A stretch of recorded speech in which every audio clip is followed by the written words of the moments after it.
Madras to Chennai. கதை, வசனம், இயக்கம் Bombay Chanakya. Madras to Chennai. Story, dialogue and direction Bombay Chanakya. சரி கல்யாணி, வந்து ரிப்பனை கட் பண்ணுமா? எதுக்கு இதெல்லாம்? சரி சரி சரி. ஆமா, மச்சவரங்க ஐஷு வந்துருக்கமா?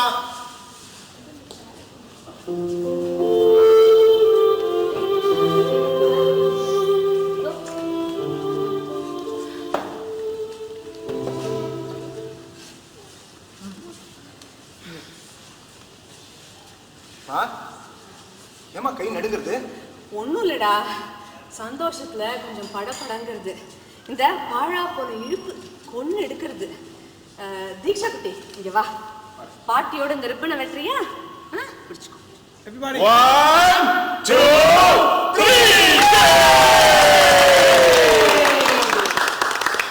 எல்லாரும் இப்படி சேர்ந்து பாக்குறச்ச எனக்கு ரொம்ப சந்தோஷமா. லேசா தலை சுத்துற மாதிரி இருக்கு. வா, வந்து இப்படி ஊஞ்சல்ல உட்காரு. மெதுவா மெதுவா. கல்யாணி,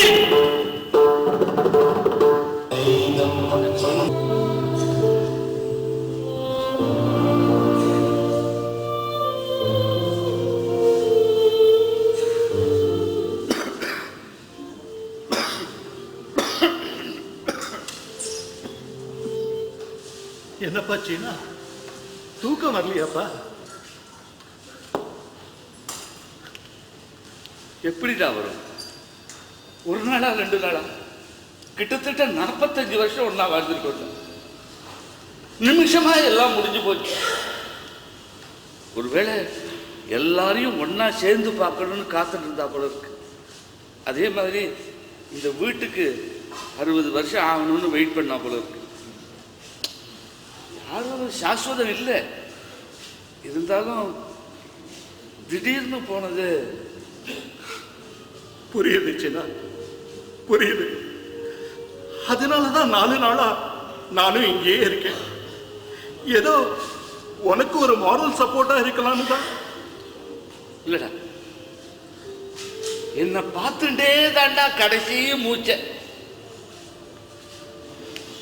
புனரபி ஜனனம் புனரபி மரணம் புனரபி ஜனனி ஜட்டரே கயனம். தத்துவங்கள்லாம் சொல்லும்போது ரொம்ப சுலபமாக இருக்கு. அதை செயல்படுத்துறதுக்கு, அந்த தத்துவங்களை போதிச்சு வாழ்க்கே அது கஷ்டம்.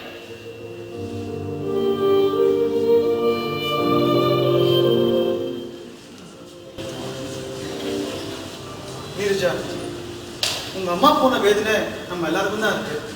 ஆனா உங்க அப்பா பார்த்தா ரொம்ப கவலையா இருக்கு. ஆச்சு, இன்னும் 10-15 நாள்ல நாங்க எல்லாரும் இங்க கிளம்பிடுவோம். அதுக்கப்புறம் உங்க அப்பா எப்படி தனியா இருக்க போறான்னு தெரியல. பார், இப்பவே பாரு, காலையில இருந்து பச்சை தண்ணி கூட பல்லப்படாம உட்காந்துருக்காரு. அவரோட செல்ல பொண்ணாச்சு, போய் ஏதாவது சாப்பிடுறது போ. அவரை பத்தி உங்களுக்கு தெரியாதா? அம்மா தவிர வேற யார் பேச்சுக்கு கட்டுப்பட மாட்டேன். சரி சரி, அனாத. அதுக்காக அப்படியே விட்டுற முடியுமா? அட்லீஸ்ட் குழந்தை நேரம் அனுப்பிச்சு விட்டுரு, ப்ளீஸ் அனுப்பிச்சு விட்டுரு. தாத்தா ப்ளீஸ், தாத்தா எங்களுக்காக இந்த பாலாவது குடிங்க. தாத்தா ப்ளீஸ், தாத்தா எடுத்துக்கோங்க தாத்தா. ப்ளீஸ் தாத்தா. சீனா, பசங்க இவ்வளவு கெஞ்சுறாங்க, எடுத்துக்க. நானும் மனசை தேத்திக்கணும் தான் பார்க்குறேன். திரும்ப திரும்ப அவன் நினைவே தாண்டா வந்துட்டு இருக்கு. வடிவேலு, உனக்கு ஒன்று தெரியுமா? புருஷன் போயிட்டான்னா பொண்டாட்டியை அட்ஜஸ்ட் பண்ணிட்டு சமாளிச்சுட்டு இருந்துடுவான். ஆனால் பொண்டாட்டியை பறி கொடுத்த புருஷனுடைய நிலைமை இருக்கு, கொடுமைடா கொடுமை. எங்கே பார்த்தாலும் அவன் முகம்தாண்டா தெரியுது. தாத்தா, இதெல்லாம் பழைய போட்டோஸா? எந்த ஒரு சம்பவமே நடக்கும்போது நிஜம், அடுத்த க்ஷணமே நினைவு, காலப்போக்கில் கனவு. புகைப்படங்கள்லாம் பொக்கிஷங்கள், நிறையவே கதை சொல்லணும். ஒவ்வொரு படத்தை பார்க்கும்போதும் ஒவ்வொரு விஷயம் ஞாபகத்துக்கு வரும்.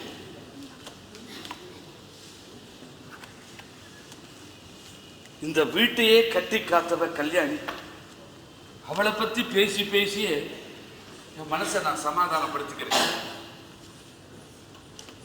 எங்களுக்கு கல்யாணம் ஆன நாளும் உங்கள் பாட்டி கல்யாணி இந்த உலகத்தை விட்டு போன தேதியும் ஒன்று தான்.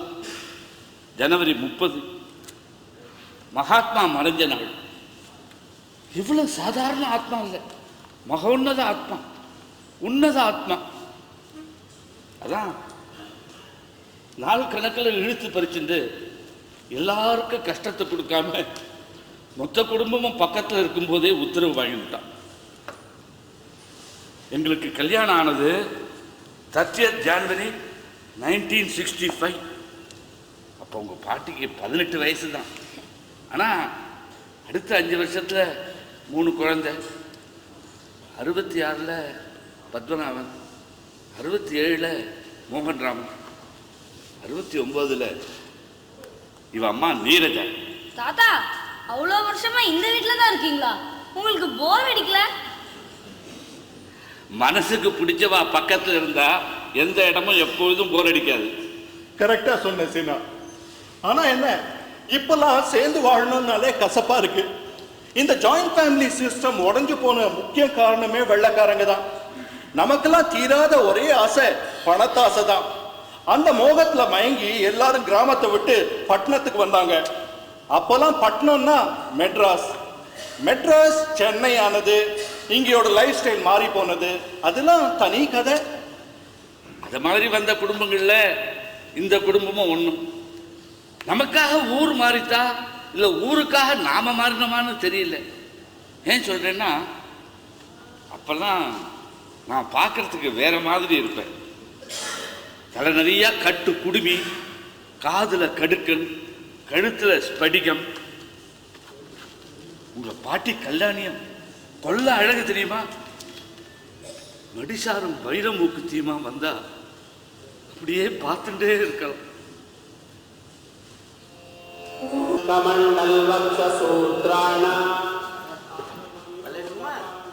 ஆன ஆன அழகரியான ஆத்துல போட்டுமா, சேத்துல போட்டுமா, அம்மையார் தோட்டத்துல போட்டுமா.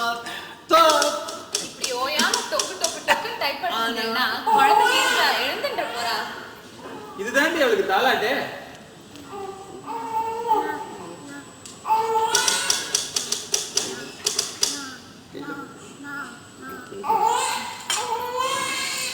இரு இரு இரு இரு, நீ ஆட்டவே வேண்டாம், ஆட்டோமேட்டிக்கா நிறுத்துவாங்க.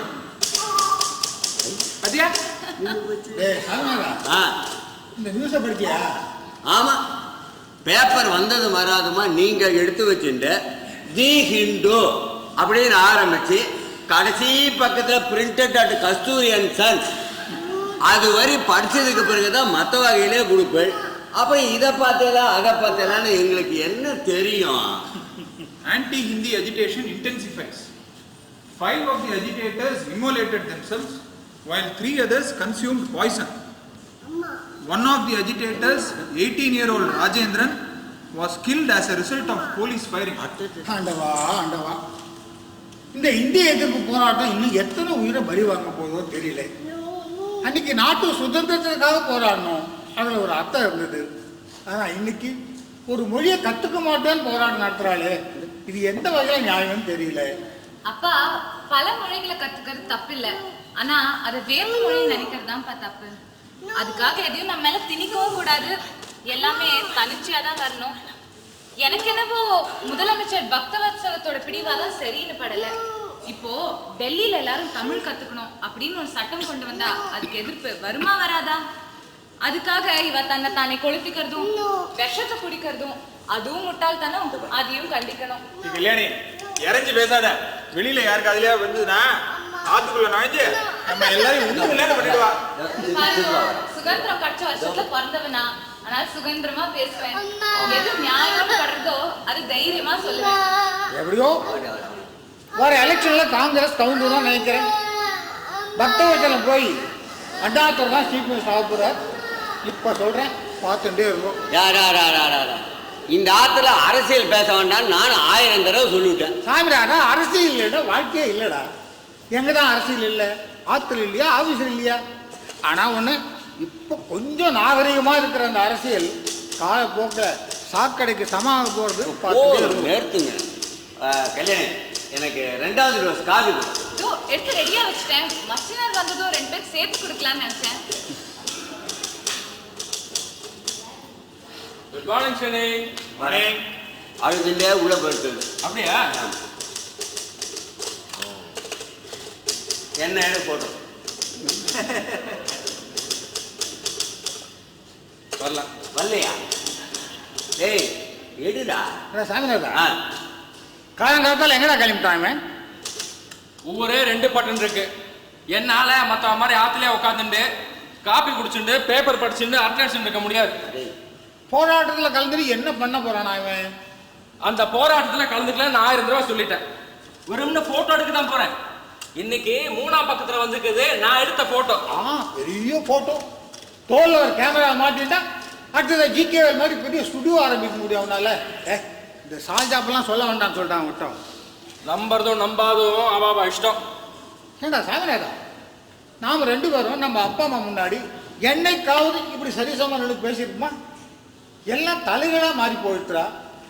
அது சரி, நம்மளை ஆள்றவா சரியா இருந்தாதான் நாம சரியா இருப்போம். அங்கே ஆர்ப்பாட்டம் போராட்டம் அப்படின்னா இங்கேயும் அப்படித்தான் இருக்கும். இப்பவே அப்படின்னா போக போக பாரு அப்பா மேலே கை வாங்குற அளவுக்கு வந்துட போறான். இந்த மட்டு மரியாதைலாம் எங்ககிட்ட நிறைய இருக்கு.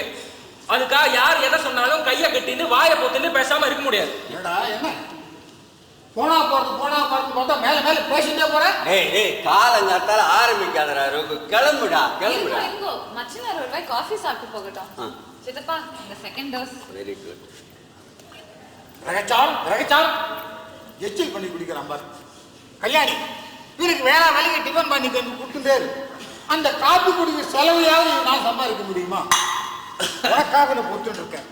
இல்லைன்னா என்னைக்கோ தொலைச்சி தலைவடி இருப்பேன். மண்ணி உங்களுக்காக தான் நானும் கொடுத்துட்டு போறேன். இல்லைன்னா மனுஷன் ஆத்துல யாரும் இருப்பாளா? இல்ல இருக்கதா முடியுமா? டேய் ரகு கிளம்புடா. என்னடா இது? கிளம்புடா. கத்துக்கணும்னா இவனை பார்த்தா அது கொஞ்சம் கத்துக்கணும். என்னைக்காவது ஒரு நாள் என்னை எதிர்த்து ஒரு வார்த்தை பேசியிருப்பானா? என்ன பவ்யம் பதவிசு அடக்கம். இத்தனைக்கும் இவன் என் தம்பி. மண்ணி எனக்கு மத்த மாதிரி வெளிவேஷம் போட தெரியாது. இவர் முன்னாடி அடக்க ஒடுக்கமா இருக்க சித்தப்பா இவர் இல்லாத போது இவரை பத்தி என்னெல்லாம் புலம்பி இருக்கார், எப்படி எல்லாம் புலம்பி இருக்காருன்னு எனக்கு மட்டும்தான் தெரியும். என்ன சொன்னா என்னை பத்தி? ஆத்திலேயே அரசியல் ஆரம்பிச்சாரா? அப்பா புள்ள தகராறுல அண்ணா தம்பிக்கு ஆக விடாம பண்ணிவிடாதரா. கிளம்புடா.